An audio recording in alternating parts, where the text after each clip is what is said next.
Buenos días. Vamos a dar inicio a las actividades académicas del día de hoy con la presentación de Edison Villafañe sobre el manejo rehabilitador del paciente con distonía. Muy buenos días. Bueno, como ya lo dijo la profe Mariana, pues vamos a hacer un abordaje general de la rehabilitación en el paciente que cursa con un cuadro de distonía. Ya hemos tenido la oportunidad hace 2 o 3 semanas de revisar movimientos anormales y hoy pues nos corresponde hablar específicamente de la rehabilitación en uno de esos movimientos anormales, que en este caso estamos hablando de la distonía. Mi nombre es Fernando Villafañe, presidente de primer año de fisiatría.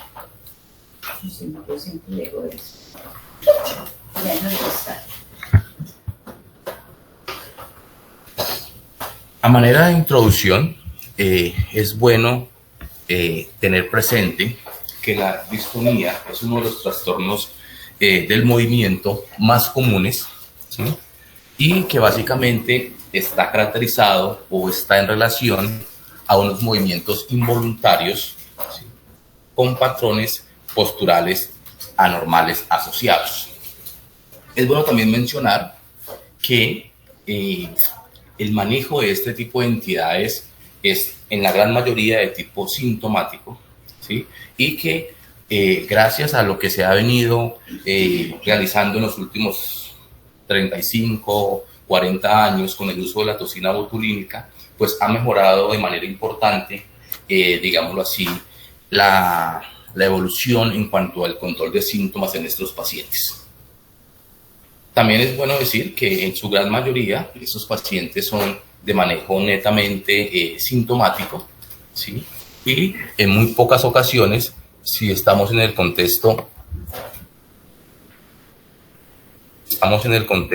de una distonía secundaria, pues vamos a encontrar una cura en esos pacientes. Por lo tanto, se ha dado una serie de tratamientos que están en el momento disponibles, pero como lo vamos a ver más adelante, cursan con un sinnúmero de limitaciones.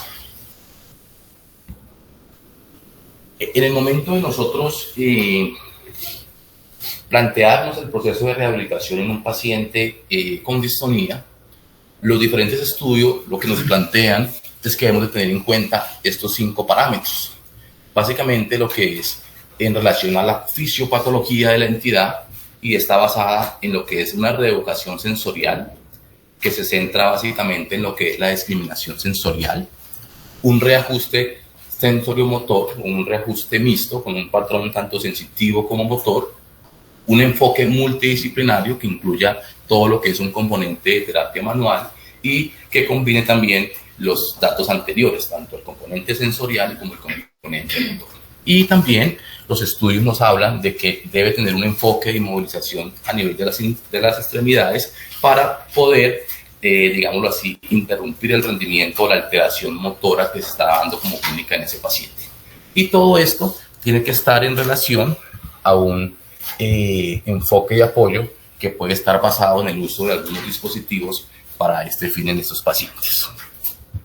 Pero antes de nosotros plantearnos y tener el enfoque de rehabilitación en un paciente, siempre vamos a tener en cuenta estos elementos que les presento en esta diapositiva, de que no solo el paciente con la distonía pues va a tener una alteración en su calidad de vida, teniendo como eje principal la limitación motora o los movimientos que van a afectar su calidad de vida, sino que este paciente hay que valorarlo y revisarlo de una manera integral. ¿Por qué? Porque se ha documentado que en la gran mayoría de los pacientes con distonías pues van a estar asociados también a un cuadro de dolor que va a generar más limitación y más alteración en la calidad de vida de estos pacientes.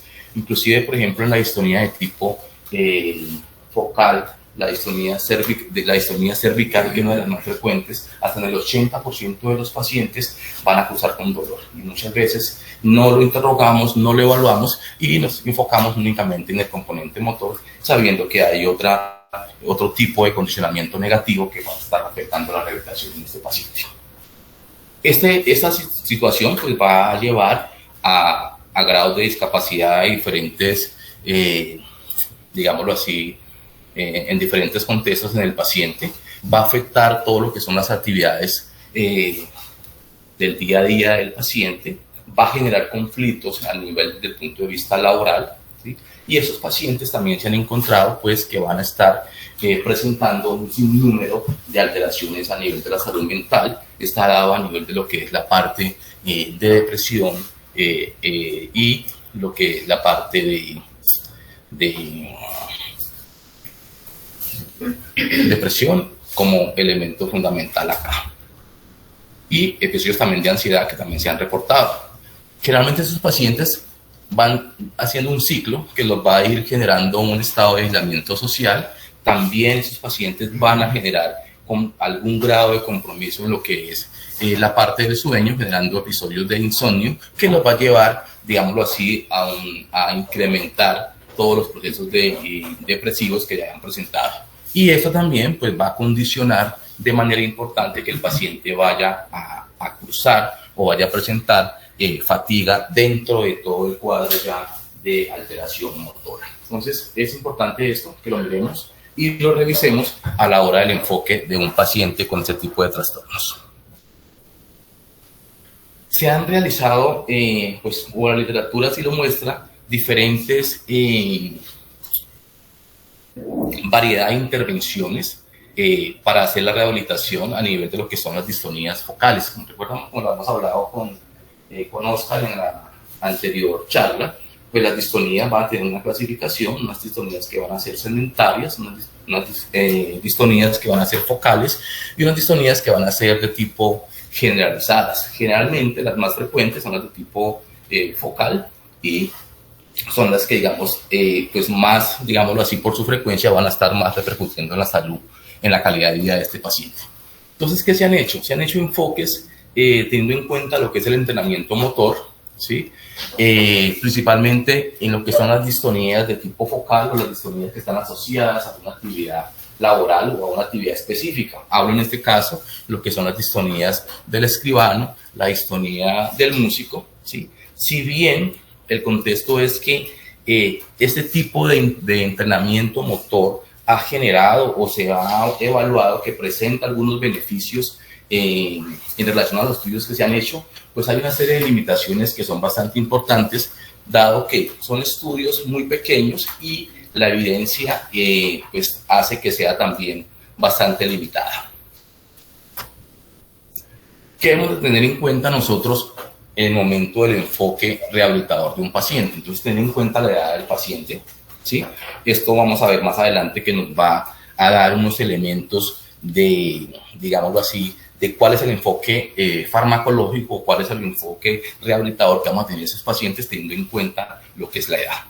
También es importante conocer y evaluar lo que es la distribución anatómica de la distonía. Ya sabemos que hay una clasificación de tipo focal y una distribución de tipo generalizada.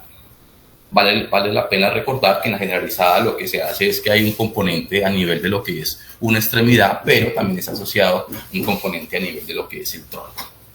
Y también esto hay que tener en cuenta al hacer esta evaluación, considerar los riesgos potenciales de los efectos adversos que pueda tener ese paciente asociados pues al manejo que nosotros estemos implementando con ese paciente.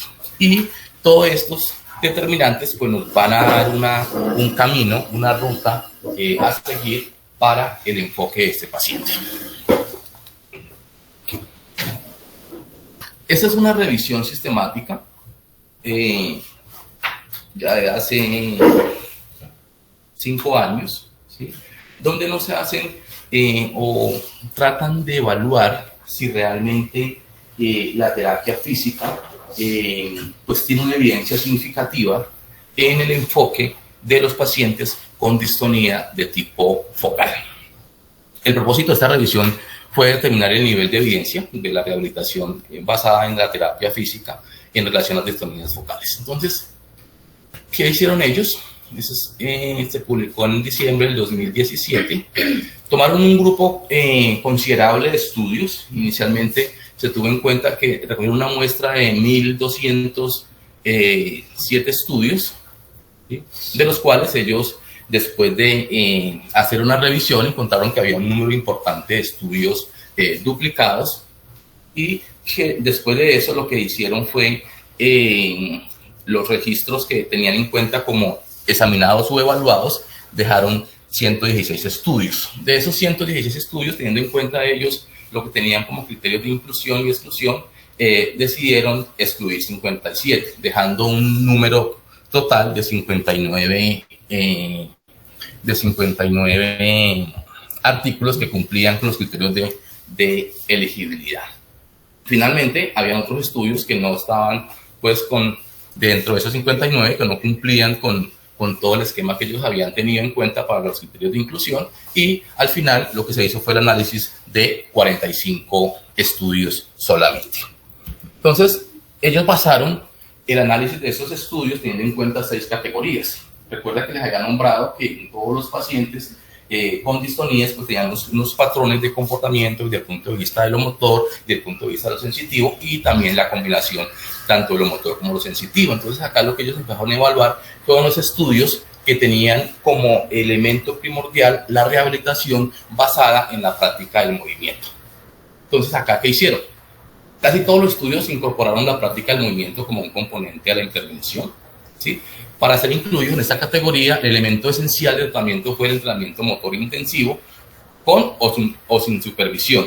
Y se empleó, como ya lo dijimos, era de tipo focal.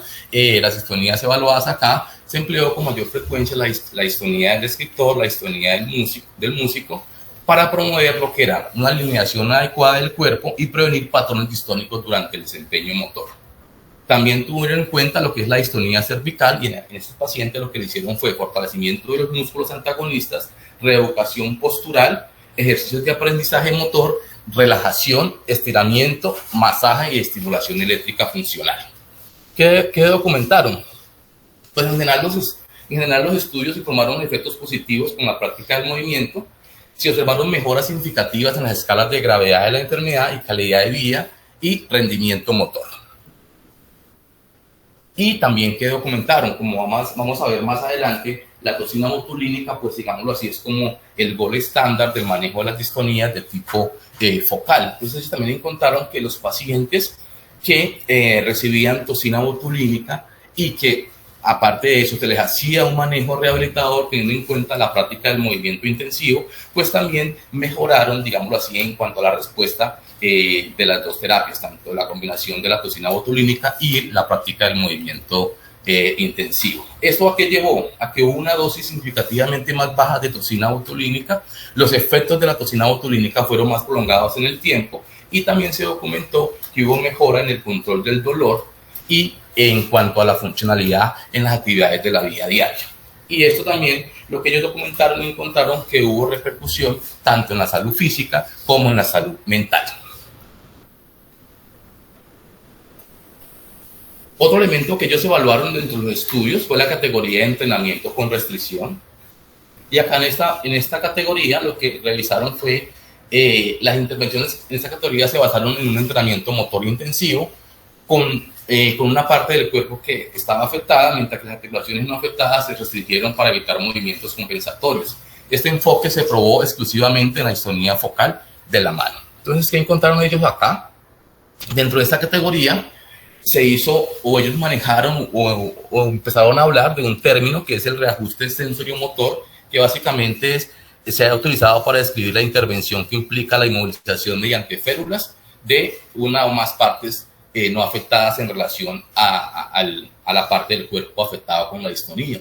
¿Qué documentaron ellos? Que hubo mejoras significativas tanto en la suavidad del movimiento, en la velocidad del movimiento, en la cinemática de la escritura a mano, y también repercutió de manera importante en el rendimiento motor y en la gravedad, digámoslo así, en cuanto a las escalas de gravedad de la enfermedad, pues también repercutió de manera positiva en esos pacientes.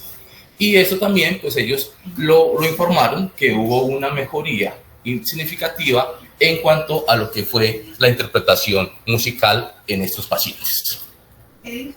La restricción, o sea, la inmovilización es sobre un segmento no comprometido. Sí, Es decir, si yo tengo un síndrome del escribano, se inmovilizarían los dedos en ese momento que no tienen o que no están presentando el patrón distónico.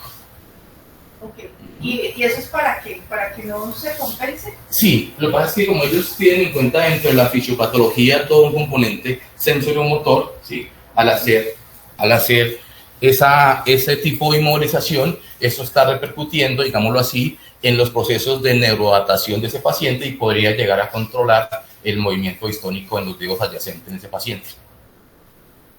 No, o sea, difícil de entender. Muy difícil de entender y ahí de pronto los que manejan es que cuando usted ve, por ejemplo, un síndrome del escribano, determinar qué movilizar es difícil porque usted ve casi un movimiento llevándose la mano completa. Completamente. Entonces no sabría exactamente cómo basarlo, en dónde movilizas. O por ejemplo, bueno, no sé si tenga un ejemplo después. Voy a mirar cómo lo hago. Mira, Maritza está levantando la mano.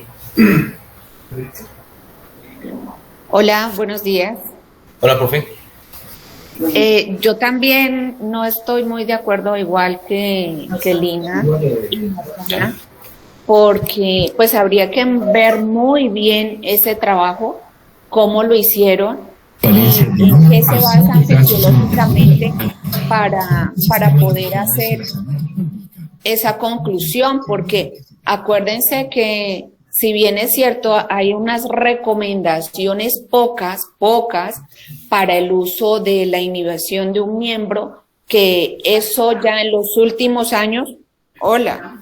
Espérate, ahorita te toca volver a empezar porque no hemos oído nada de lo que estás diciendo. Espérate que no le han puesto sonido aquí al exterior.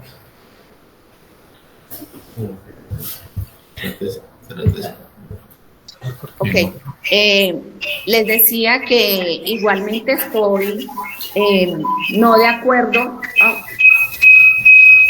tampoco estoy de acuerdo. Sí, ¿me escuchan ahora? El teléfono mío está apagado, pero la única forma porque la escuchamos es por acá. Ya te estamos escuchando. Ok, que yo tampoco estaría completamente de acuerdo con lo que están diciendo. Habría que revisar muy bien y para dar esa recomendación, cómo fue el estudio, en qué se basaron, porque no para todo se aplica la restricción de movimiento. Entonces, si le fueron a aplicar a estos pacientes también, porque a otros pacientes de otra enfermedad se les aplica, habría que ver muy bien la respuesta, porque yo no creo que sea pertinente en este momento, teniendo en cuenta que la teoría de las neuronas en espejo, después de esta teoría de restricción de movimiento, ha dado mejores resultados, ¿no? Ok, esperemos a ver que continúe con la presentación, a ver en qué nos dicen.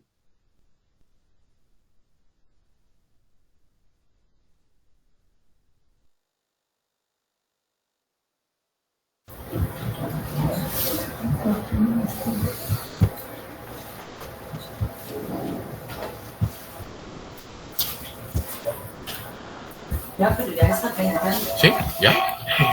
Listo, lo prendí el micrófono.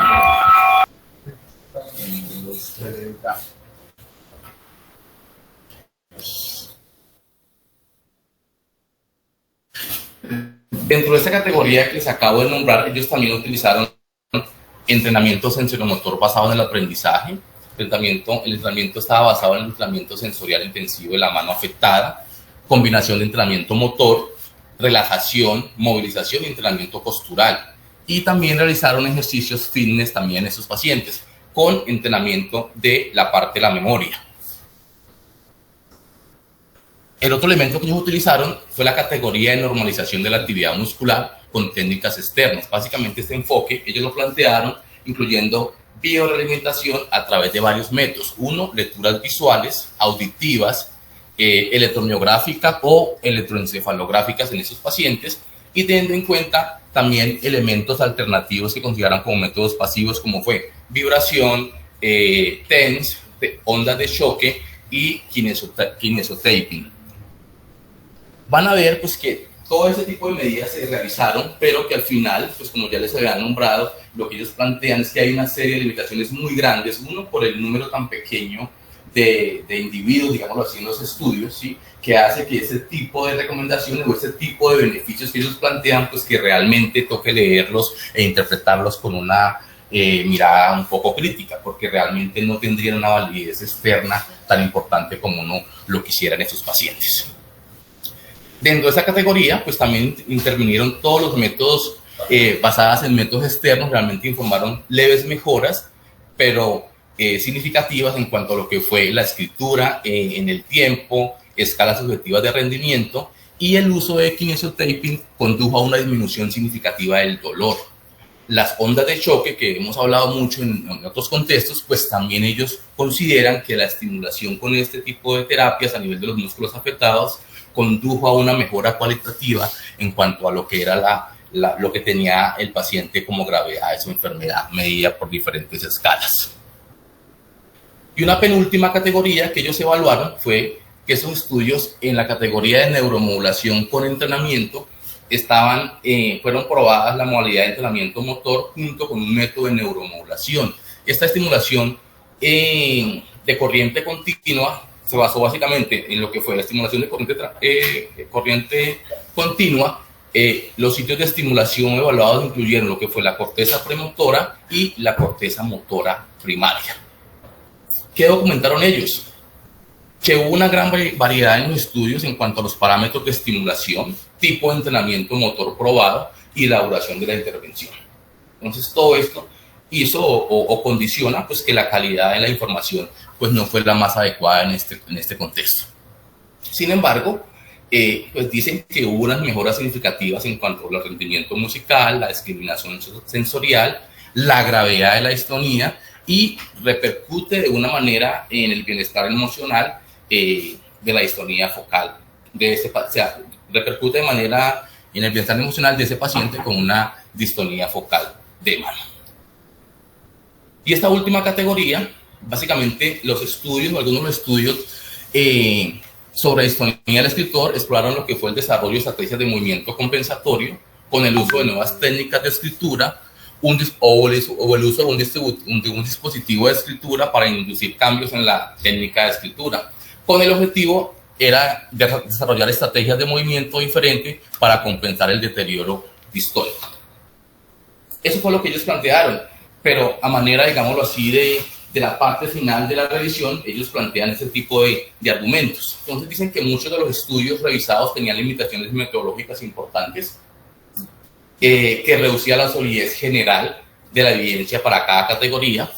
Algunos problemas metodológicos observados son difíciles de superar, dado pues que pues, no es una frecuencia tan importante obtener una cohorte importante de pacientes con distonía para hacer más significativa, digámoslo así, el resultado de estos análisis.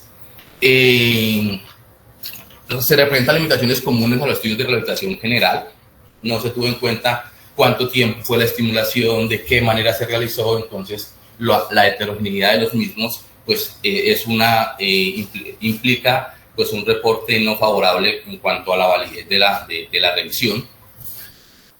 Y lo que hemos dicho, pues que una limitación importante es el tamaño muestral que se determina. Hasta ahí vamos, según eso, pues que la rehabilitación tiene podría tener una ayuda importante en el manejo de esos pacientes, pero sin embargo no se tiene información o estudios con una evidencia sólida en esta relación. Esa es otra revisión de tratamiento rehabilitador en la distonía cervical, también del 2016, una puesta al día para esa fecha, pero lo quise traer a colación porque lo que hicieron fue tener en cuenta 21 estudios, ¿sí?, que pues, hicieron la búsqueda en las diferentes bases electrónicas y los diferentes estudios publicados tanto en español como en inglés, y se tomó en cuenta los estudios entre enero del 2000 y febrero del 2016. Esas fueron las palabras claves que ellos utilizaron, ¿sí? ¿Y qué encontraron? Que lo que era el estiramiento, la reeducación motora, el equilibrio, o sea, ayudas o enfoque rehabilitador en la parte del equilibrio, en la coordinación y la propiocepción de estos pacientes, pues parece que está asociada a una mejora en la condición de sus pacientes. También encontraron ellos, a diferencia de lo que, de igual manera lo que hemos mostrado en el anterior artículo, que el hecho de utilizar la toxina botulínica en pacientes con una distonía de tipo focal, en este caso pues la toxina botulínica pues tiene un papel muy importante, podría beneficiarse ese paciente de el enfoque rehabilitador basado pues en un proceso fisioterapéutico. Ahí vamos a ver que hay como dos conclusiones o un sinergismo que nosotros podríamos utilizar. Si bien la terapia física pues no tenemos unos estudios que no tienen una solidez en este enfoque, nos están diciendo que podría ser un coadyuvante en el manejo de esos pacientes cuando utilizamos toxina botulínica en una distonía de tipo focal. Ya viniéndonos un poco más acá a nuestro medio, encontré esta acta de neurológica colombiana, también del 2017, donde ellos nos dan una serie de recomendaciones teniendo en cuenta el enfoque no farmacológico en las distonías. Ellos nos hacen unas apreciaciones importantes y nos dicen lo siguiente, que debe entenderse que el tratamiento de esos pacientes no debe entenderse solo como la mejora de los síntomas, sino tener en cuenta que este paciente reciba una rehabilitación integral, ¿sí? Que ese paciente haga parte de ese proceso de rehabilitación y que también se involucre al grupo familiar dentro de este proceso. Este tipo de enfoque va a ayudar, digámoslo así, a optimizar y a potencializar todo lo que es la esfera psicosocial de este paciente, y eso también nos va a condicionar y nos va a favorecer el proceso rehabilitador. ¿Y ellos qué plantean? Básicamente tienen 6 elementos a tener en cuenta en esos pacientes, y es combatir las manifestaciones musculares y postulares derivadas de la desviación distónica, aliviar el dolor, ya les había dicho que el dolor es una condición importante que está presente en estos pacientes, prevenir las contracturas y las deformidades, regulación y calibración de la inhibición recíproca y adiestrar las funciones que permanecen en el paciente para compensar las funciones perdidas. También es importante enseñar al paciente a compensar toda esta incapacidad que pueda llegar a tener en algún momento dado.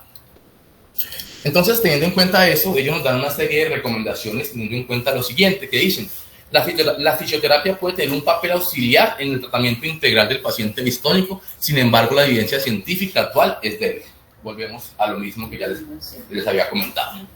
El tratamiento con toxina botulínica seguida de manera inmediata por un programa de rehabilitación permite mejorar el beneficio, sobre todo en lo referente al alivio del dolor. Entonces vuelve y nos dice también nos dicen acá la sociedad o esta alta neurología que la combinación de todo lo que es un plan rehabilitador, teniendo en cuenta también el uso de toxina botulínica, si esta está indicada, va a hacer un sinergismo en cuanto a la respuesta en ese paciente. Y también esos pacientes se pueden beneficiar de TENS a nivel de los músculos flexores del antebrazo, que es probablemente efectivo en los casos de distonía del escribano, pero todo está no con una solidez importante. ¿Qué nos dicen ellos también?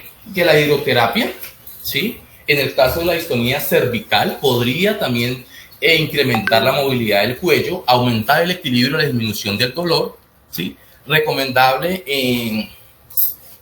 también integrar dentro de todo este proceso a todo lo que es la familia y las personas más cercanas, y la terapia ocupacional, pues ellos sí definitivamente nos dicen que es fundamental para el proceso de rehabilitación de estos pacientes. ¿Qué más nos dice el acta? Que las distonías son a menudo mal diagnosticadas, y en ese contexto los pacientes, como ya les dije, van a tener también una serie de condicionamientos asociados a su condición de base, y en este contexto pues hay que evaluar todo lo que es los problemas de depresión, problemas de estrés, problemas del sueño, y que esos pacientes, si encontramos ese tipo de alteraciones, pues necesitamos que sean evaluados y revisados por la parte de psiquiatría y la parte de psicología. ¿Qué más se benefician esos pacientes? Con una evidencia pues tampoco no es la más sólida, psicoterapia de apoyo, técnicas de relajación, la hipnosis también podría ser un factor a tener en cuenta, y técnicas de modificación de la conducta mediante biofeedback. Y diversos métodos de terapia física pues podrían ayudar en esos pacientes. ¿Qué nos dicen? A manera de recomendaciones, pero para no realizarlo, los masajes cervicales, las tracciones mecánicas, la crioterapia y los sistemas ortopédicos de contención, pues no deberían ser utilizados según la recomendación de la Acta Colombiana de Neurología. Pues este sí dice lo contrario. Sí. Dice que definitivamente acá. De contención. Pues está viendo algo que mandó, acá está hablando Marisa, me estaba diciendo que ahorita quiere decir algo, pero lo que estaba hablando, me mandó Mauricio ahorita al chat, es que es de inmovilización del miembro no afectado, ¿no? Sí, es de restricción del miembro no afectado. Eso es lo que él decía también en la exposición, que es la restricción de la extremidad que no está afectada para no entrenar la otra. Suena correcto, pues así. Pero pero es que estamos viendo lo que hizo la comisión sistemática. No, y ellos ahí dicen, pues al menos lo que describen es que exclusivamente distonía focal de la mano afectada. Si este es el dedo que está afectado, le inmovilizan los dedos no afectados. Pero eso es lo que dice esa revisión sistemática. Acá tengo una fotico que pronto nos puede aclarar. Es distinto. Es muy distinto. Acá esa fotico es... ¿Cómo hacemos para...? Acá tenemos una fotico para ver lo que ellos plasmaron. Y es esto. Bien, esto es un algoritmo publicado ahorita a principios de año que nos indica, nos da pues, el camino que debemos seguir a la hora de enfocar a un paciente con distonía en relación a lo que es el tratamiento. Entonces ellos nos dicen, recuerda que les había mostrado que siempre es importante tener en cuenta la edad del paciente para hacer un enfoque en este tipo de patologías. Entonces nos habla de que el paciente con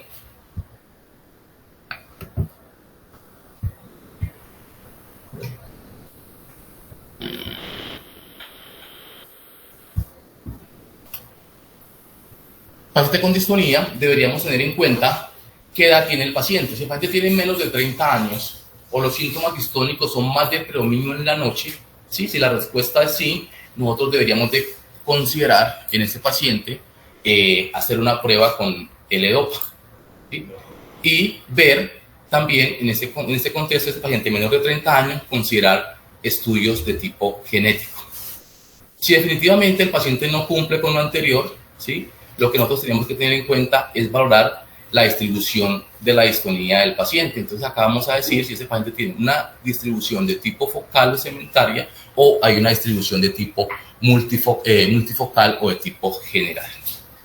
Si nos vamos por este lado, en el caso de una focal, lo que vamos a tener en cuenta es el paciente quiere recibir el manejo con toxina botulínica. Si la respuesta es sí, pues este paciente pues hay evidencia demostrada para el uso de toxina botulínica en este contexto. Si hay alguna respuesta, si hay una respuesta insuficiente o la respuesta no es la más adecuada, este paciente se beneficiaría en ese contexto de hacer cambio en cuanto al tipo de toxina que se está utilizando. Pero si este paciente por alguna razón tiene una de tipo segmental o focal y no decide el uso de toxina botulínica, pues la posibilidad es hacer una prueba, ofrecer una prueba con medicación, que en este caso podría ser también hacer una prueba con medicación, pero tener en cuenta también valorar lo que es la edad, la función y la parte cognitiva de este paciente. Y si es menor de 50 años, este paciente se puede beneficiar de este medicamento, que es el tridecifenidilo, que es un antagonista muscarínico, ¿sí? Que está indicado en este tipo de pacientes. No les expliqué cómo es un antagonista muscarínico, pero es el Artane, el trihexifenidilo es el Artane que nosotros teníamos hasta hace unos 7 años o 6 años, pero ya no está acá en Colombia. Medicamento, una posibilidad muy buena, más allá de escoger citoxina o trihexifenidilo, era más bien como complemento o en pacientes en quienes por algún motivo la toxina no funcionaba, teniendo en cuenta pues la experticia de quien la pone, porque poner toxina en distonías tiene su complejidad.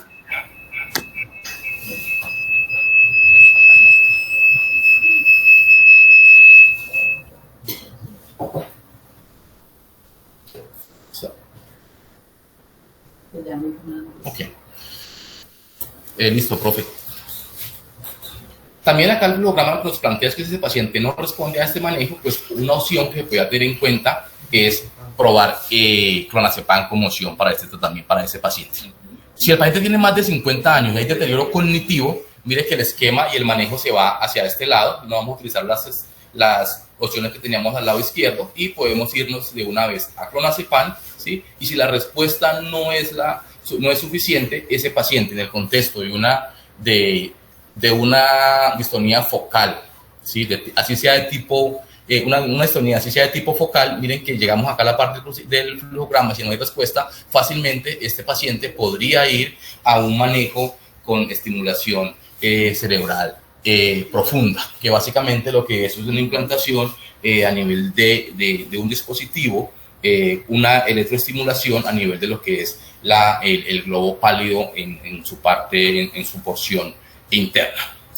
Esto es básicamente lo que se tendría que hacer también en el contexto de un paciente con una distonía de tipo multifocal generalizada que sea refractario al tratamiento y que cumpla los criterios para este manejo. Digámoslo así, este enfoque de manejo de la neuroestimulación cerebral profunda, ya la FDA inicialmente la desarrolló o la aprobó, digámoslo así, en el 1997 para lo que era el temblor esencial.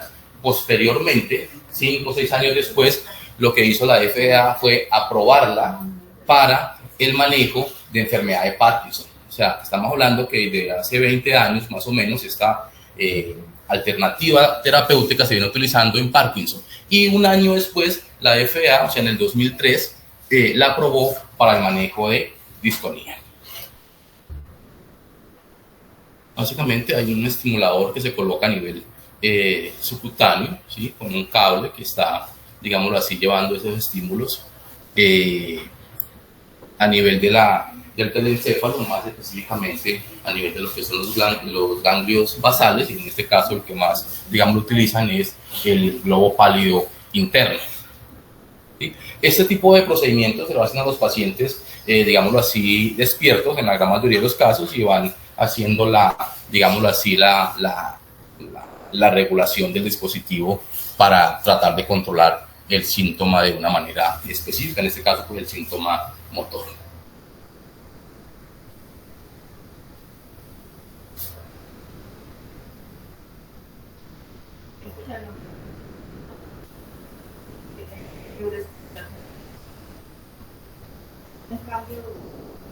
Sí.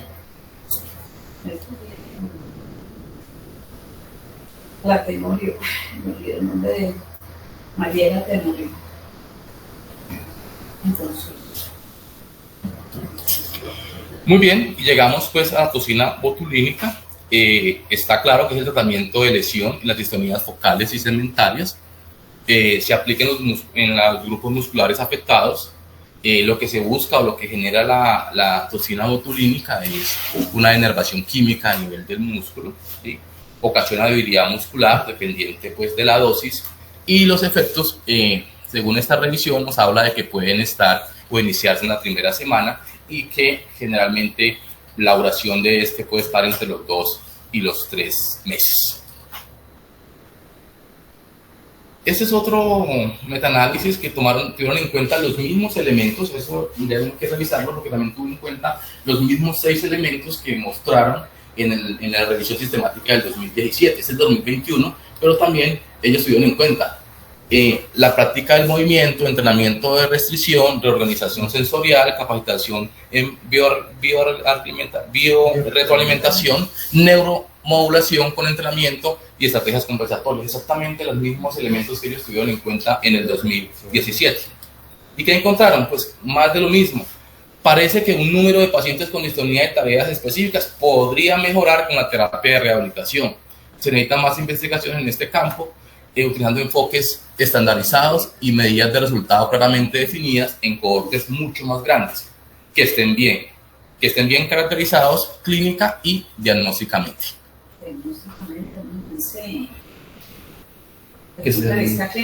Diagnósticamente. Y eso era lo que ellos traían en relación a la rehabilitación. Muy bien.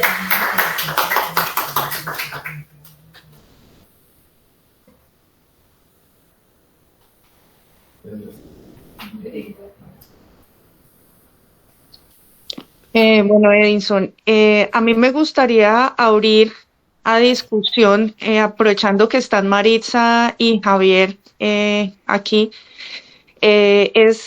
o sea, y hablo desde mi experiencia, en las distonías realmente sin manejo farmacológico difícilmente se van a manejar, se van a tratar, y y la rehabilitación per se viene después de ese manejo farmacológico, ha sido mi experiencia, pero no, ustedes que manejan con más frecuencia estos pacientes, me gustaría escuchar su opinión.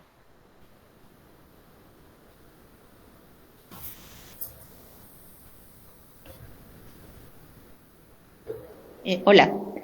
Bueno, la verdad, yo tengo más experiencia en espasticidad que en distonía, sinceramente. Veo pocos pacientes con distonía. Los pocos que veo con distonía, estoy de acuerdo con Lina. Generalmente necesitan un medicamento porque, pues, en el caso de que no es focal, ¿no? Porque las que veo son más generalizadas que focales. Pero yo quería hacer una recomendación. Primero, pues creo que hay literatura y de pronto en adultos, pues el doctor Benavides ha manejado más distonía que yo, pero hay literatura actualizada muy buena en la que pues nos puede dejar unas conclusiones más claras que estas, porque, por ejemplo, decir que el tape es manejado en rehabilitación para el dolor cuando estoy aplicando toxina botulínica, pues no he visto estudios que sean contundentes en eso, realmente. Que la fisioterapia tiene una evidencia débil en el manejo de distonía focal cuando se aplica toxina botulínica, pues tampoco, porque en la mayoría de los estudios la aplicación de toxina botulínica focal, que tiene mayor evidencia todavía y una muy buena recomendación, siempre se asocia a manejo de fisioterapia. Claro que hay que ver también muy bien las técnicas. Los estudios que presentó ahora en la primera parte, pues si termina diciendo que le hicieron de todo, que usaron todas las técnicas, pues ahí que manifiestan, es muy difícil poder saber cuál fue la que mejoró el dolor, o la que mejoró el control motor, o mejoró la funcionalidad de esa mano, en el caso de la distonía del escribano, ¿sí? Entonces, para mí no fue concluyente los estudios que presentaron, y en general la distonía sí tiene una buena recomendación. Hay medicamentos que complementan y que ayudan, y la terapia utilizando unas técnicas determinadas, no son todas las técnicas, porque depende del contexto del paciente, del nivel cognitivo,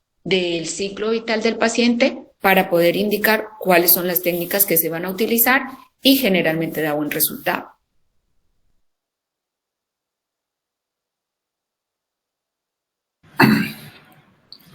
Sí, gracias. Bueno, totalmente de acuerdo con lo que acaba de decir la doctora Marisa, totalmente. Digamos que el tema de la distonía es complejo, más allá de lo que nosotros estamos acostumbrados a mirar desde el punto de vista del movimiento, me refiero, con los síndromes de motoneurona superior, que también pueden dar distonías.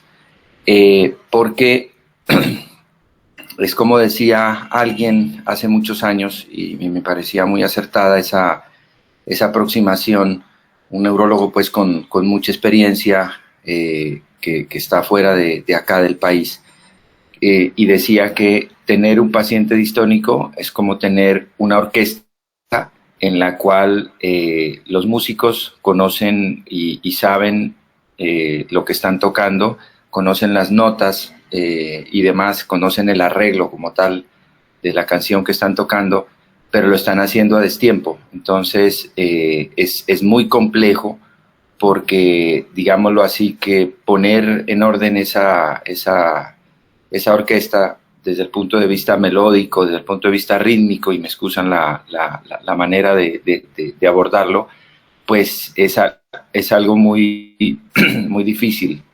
Entonces, poner toxina botulínica para aquellas en las cuales es indicado, como son las focales y las segmentarias, pues implica un conocimiento muy, muy grande de eso, implica obviamente per se y como primo, como un factor primo, conocer la causa, que es lo que me parece a mí que es lo más complicado realmente, porque decir, uno puede aprender a ponerla, puede aprender a aplicarla, pero se queda sin saber qué hay debajo de la punta de ese iceberg.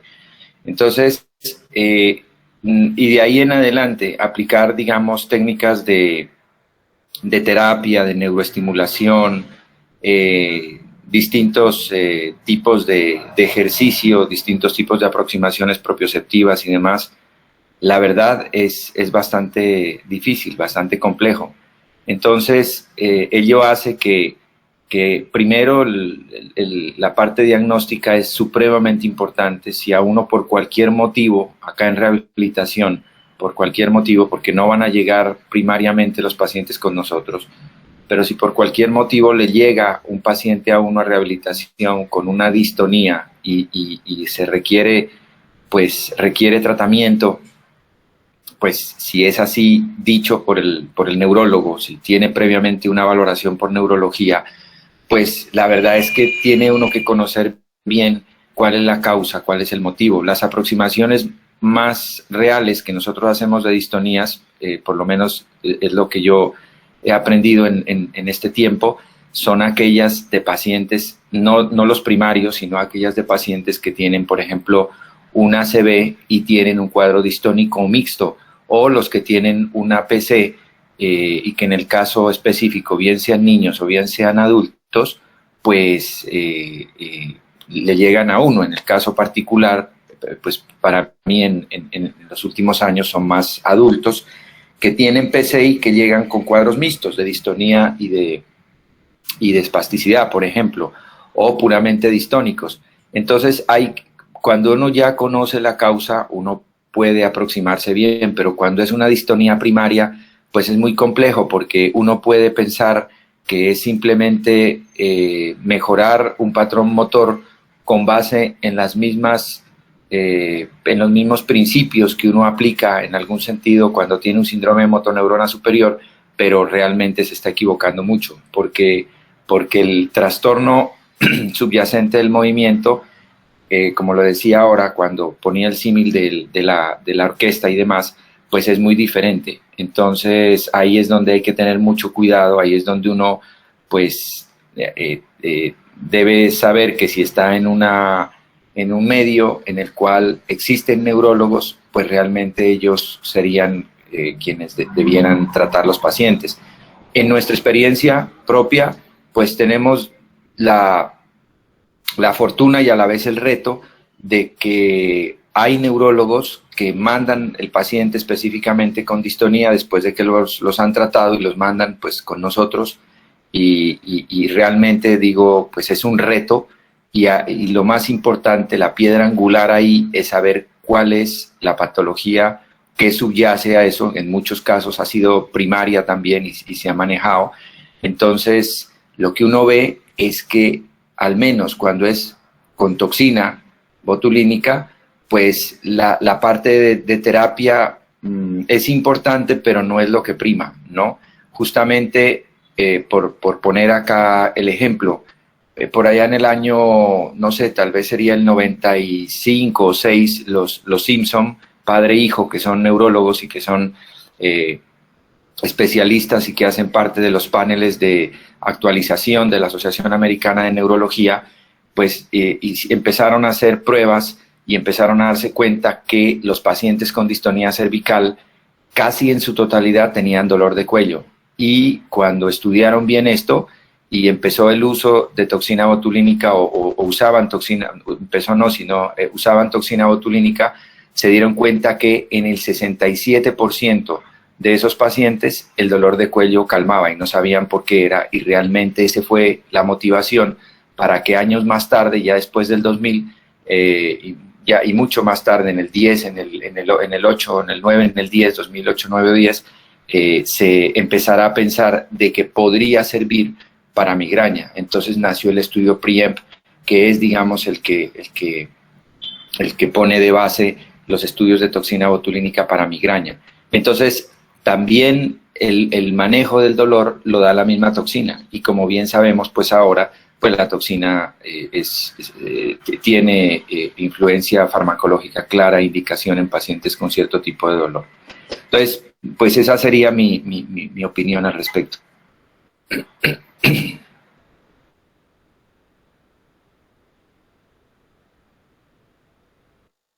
Gracias, Javier. Una cosa, después de la aplicación de la toxina botulínica, digamos que, por ejemplo, en distonías cervicales, nos funciona la toxina, el paciente mejora.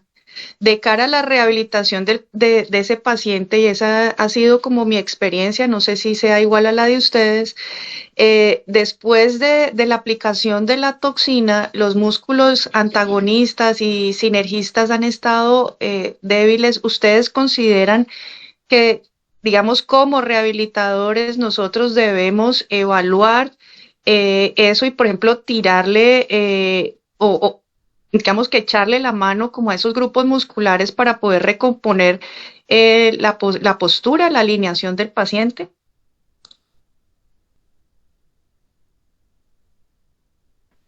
Sí, yo creo que sí, o sea, darle un apoyo con ejercicio, pues siempre va a ser importante, siempre. Lo que pasa es que el hacerlo no es fácil, porque no es poner en juego una actividad física de un paciente como cualquier patología, pues justamente porque lo que uno trata de lograr es una sincronía de esos músculos que están trabajando mal. Pero si el paciente tiene pues desacondicionamiento en el ámbito y demás, pues sí viene bien el ejercicio. Pero honestamente lo que yo he visto no es que sea lo que más se haga. Realmente en distonía focal o segmentaria manejada con toxina botulínica, casi que en neurología lo que hacen en buena medida, en gran medida, es solamente poner la toxina y dar algunas indicaciones de posición y demás con terapia, pero no, la terapia no es que entre a formar parte de un target importante.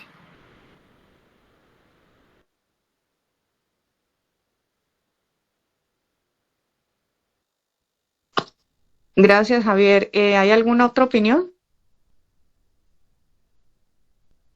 Bueno, entonces muchas gracias, Edinson, y nos vemos el próximo miércoles.